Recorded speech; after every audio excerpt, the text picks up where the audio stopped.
हरि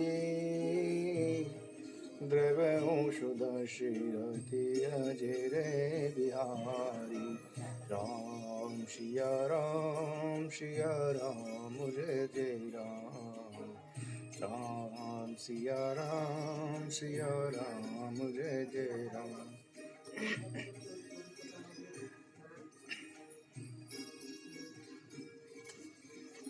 पिछले विश्राम में हमने सुना कि विश्वामित्र जी राम और लक्ष्मण सहित सीता जी के स्वयंवर में जाते हैं। अब आगे बढ़ते हैं। चले राम लक्ष्मण मुनि संगा, गए जहाँ जग पावनी गंगा। गादी सुनु सब कथा सुनाई, जे प्रकार सुरेश्वरी मही आई। श्री राम और लक्ष्मण मुनि जी के साथ चले। वे वहां पहुंचे जहां जगत को पवित्र करने वाली गंगा जी बहती थी। तब महाराज गादी के पुत्र मुनि विश्वामित्र ने उन्हें वह सब कथा कह सुनाई, जिस प्रकार देव नदी गंगा जी पृथ्वी पर आई थी। तब प्रभु रेशन समेत नहाए, विविध दान मही देवनी पाई। हरस चले मुनि वृंद सहाया, बेगी विधि नगर आराया। तब प्रभु ने ऋषियों सहित गंगा जी में स्नान किया। ब्राह्मणों ने भांति भांति के दान प्राप्त किए। फिर वे प्रसन्न होकर मुनिजनों के साथ चले और शीघ्र ही जनकपुर के पास पहुंच गए। श्री रामचंद्र जी और लक्ष्मण जी जनकपुर की शोभा देखकर अत्यंत प्रसन्न हुए। वहाँ जगह जगह अनेक बावड़ियाँ हैं, कुएं, नदी और तालाब हैं, जिनमें अमृत के समान जल भरा है। मड़ियों की सीढ़ियाँ हैं, मतवाले होकर भौरे गुंजार कर रहे हैं। रंग बिरंगे पक्षी मधुर शब्द कर रहे हैं। रंग रंग के कमल खिल रहे हैं। सब ऋतु में सुख देने वाला शीतल मंद सुगंध पवन बह रहा है। पुष्प वाटिका, बाग और वनों में पक्षियों का निवास है, जो फूलते फलते और सुंदर पत्तों से लदे हुए नगर के चारों ओर सुशोभित हैं। नगर की सुंदरता का वर्णन करने नहीं बनता। मन जहाँ जाता है वहीं रम जाता है। सुंदर बाजार है, मड़ियों से बने हुए विचित्र छज्जे हैं, मानो ब्रह्म ने उन्हें अपने हाथों से बनाया है। कुबेर के समान श्रेष्ठ धनी व्यापारी सब प्रकार की अनेक वस्तुएं लेकर अपनी दुकानों में बैठे हैं, तथा सुंदर चौराहे और सुहावनी गलियां सुगंधों से भरी हुई हैं। मंगल में मंदिर सबके रे, क्षेत्र जनु रति नाथ तेरे।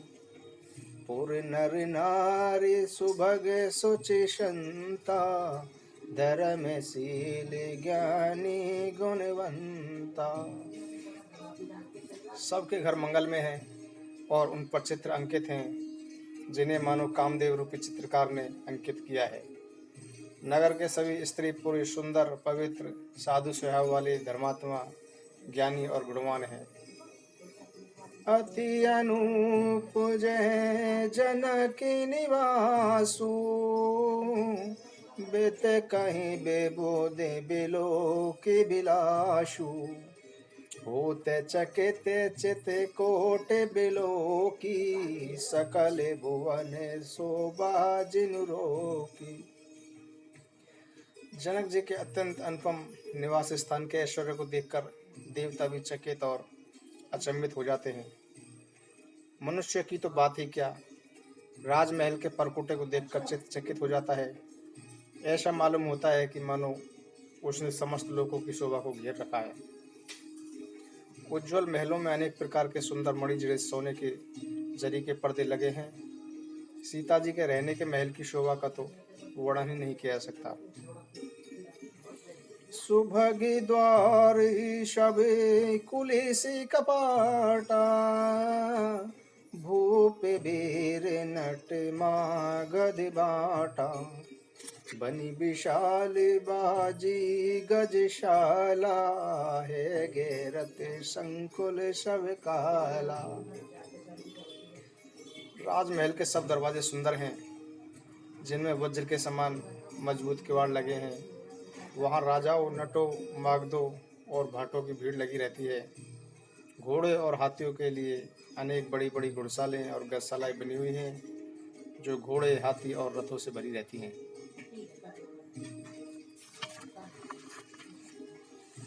अनेक शूरवीर मंत्री और सेनापति हैं, उन सब के घर भी राजमहल जैसे ही हैं।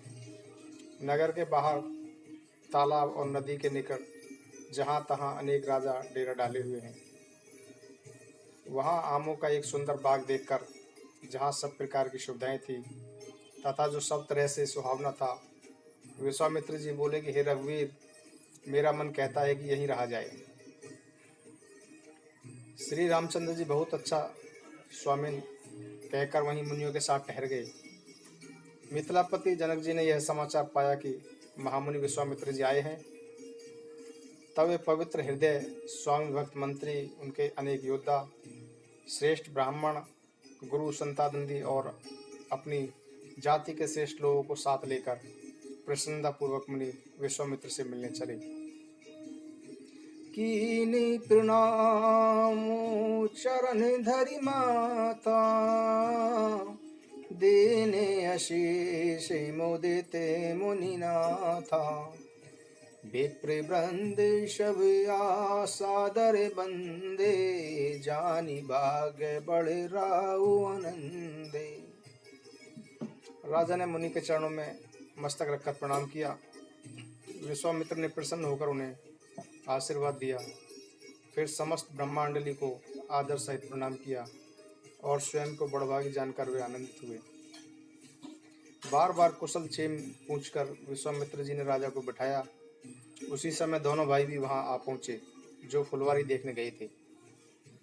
श्याम गौरे मृदु बयस किशोरा, लोचन सुगंध विश्वचित चोरा। उठे सकल जब रघुपति आए, विश्वामित्र निकट बैठाए। किशोर अवस्था, श्याम और गौरव वाले दोनों कुमार, नेत्रों को सुख देने वाले और संपूर्ण विश्व के चित्त को चुराने वाले हैं। जब रघुनाथ जी आए तब सभी उनके रूप में तेज से प्रभावित होकर उठकर खड़े हो गए।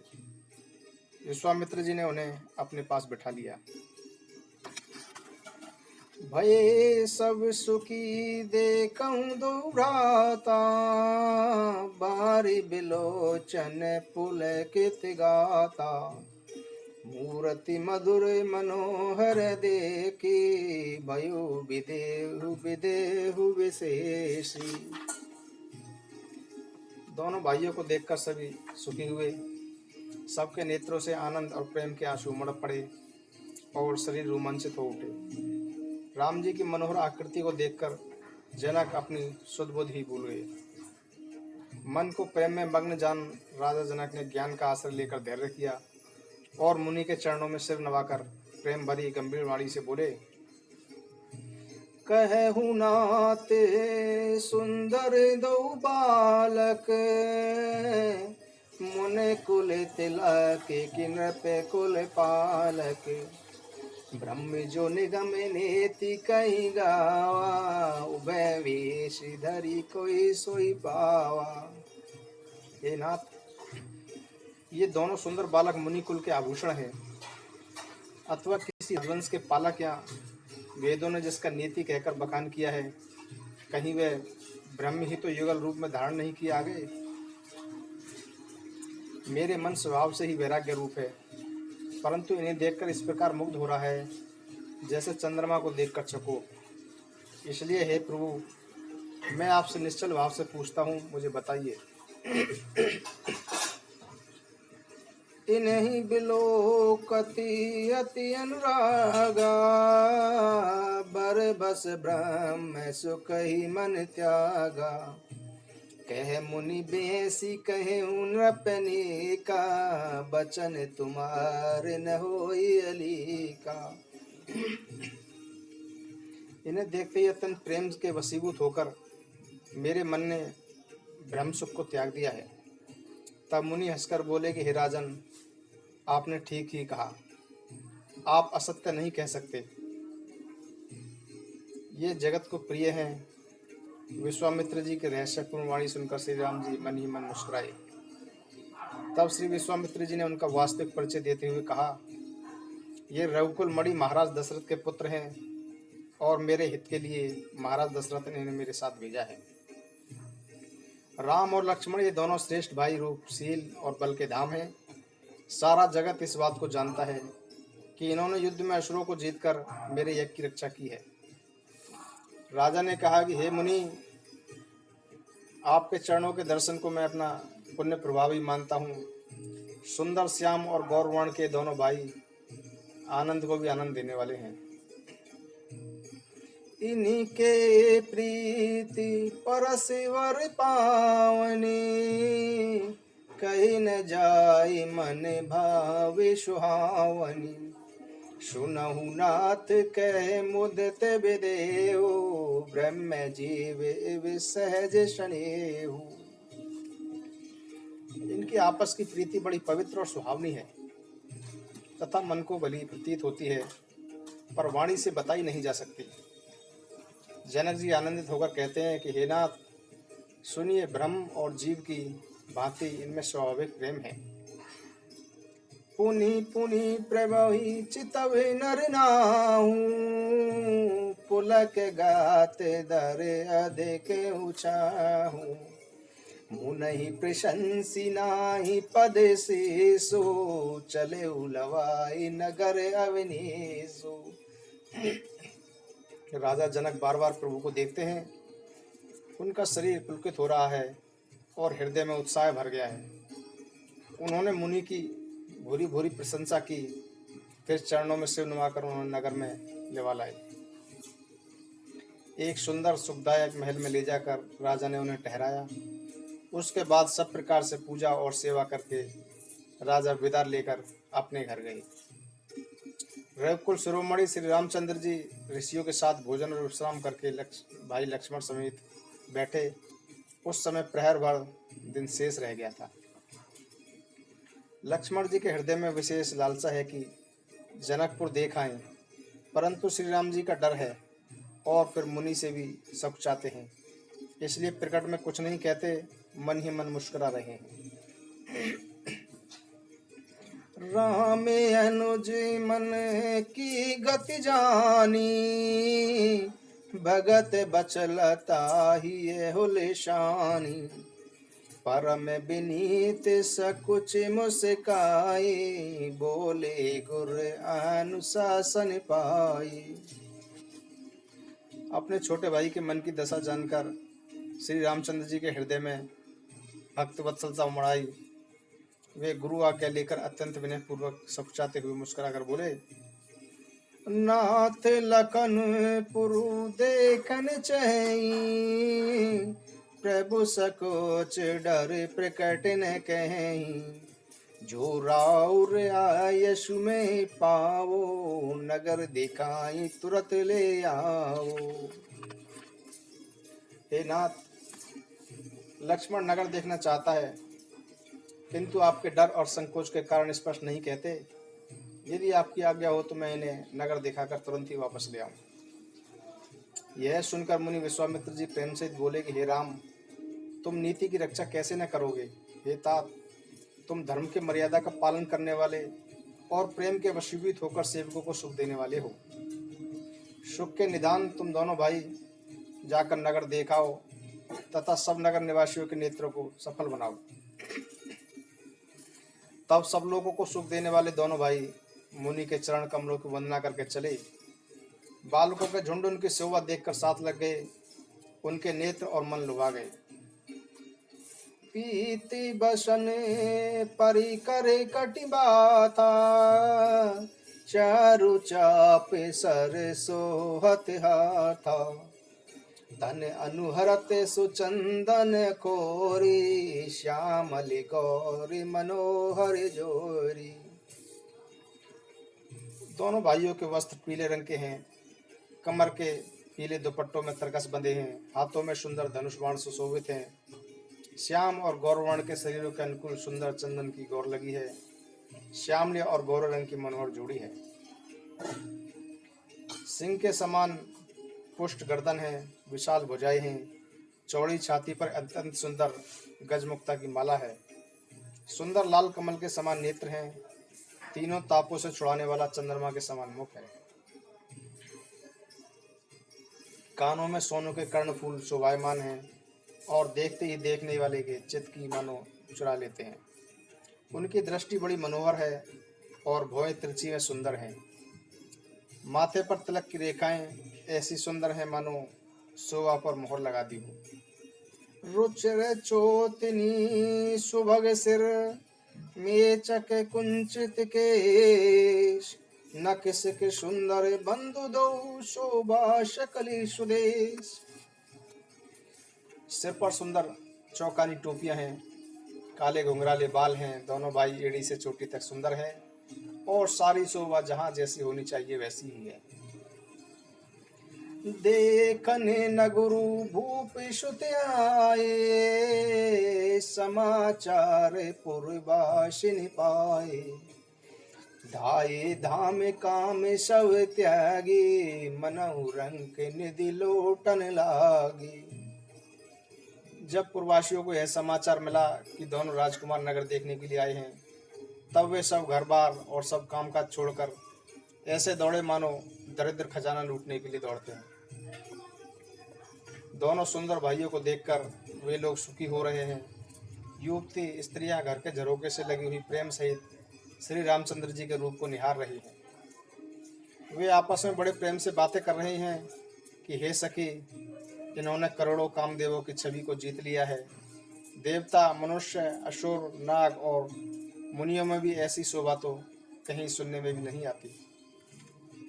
विष्णु चारी भुज विधि मुख चारी, विकट वेश मुख पंच पुरारी, अपर देव वश को नाही, यह छवि सखी पट तरई जाही। भगवान विष्णु के 4 भुजाएं हैं, ब्रह्मा जी के 4 मुख हैं, शिव जी का भयानक वेश है और उनके 5 मुंह हैं।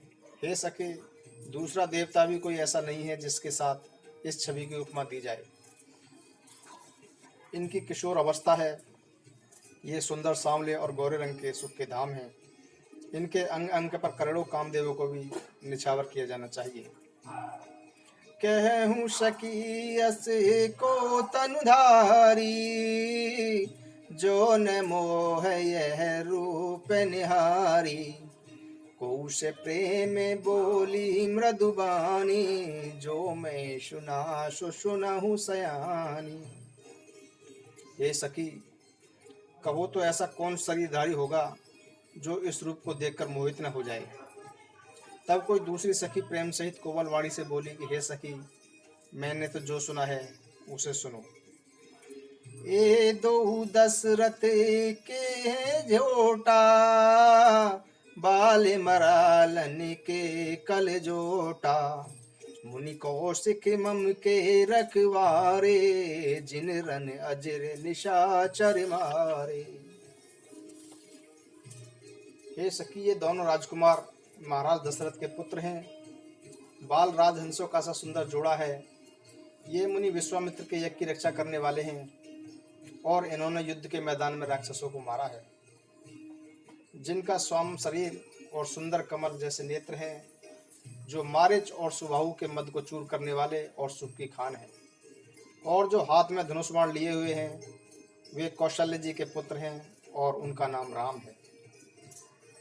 जिनका रंग गोरा और किशोर अवस्था है और जो सुंदर वेश बनाए हुए और हाथ में धनुष बाण लिए श्री राम जी के पीछे पीछे चल रहे हैं। वे उनके छोटे भाई हैं जिनका नाम लक्ष्मण है।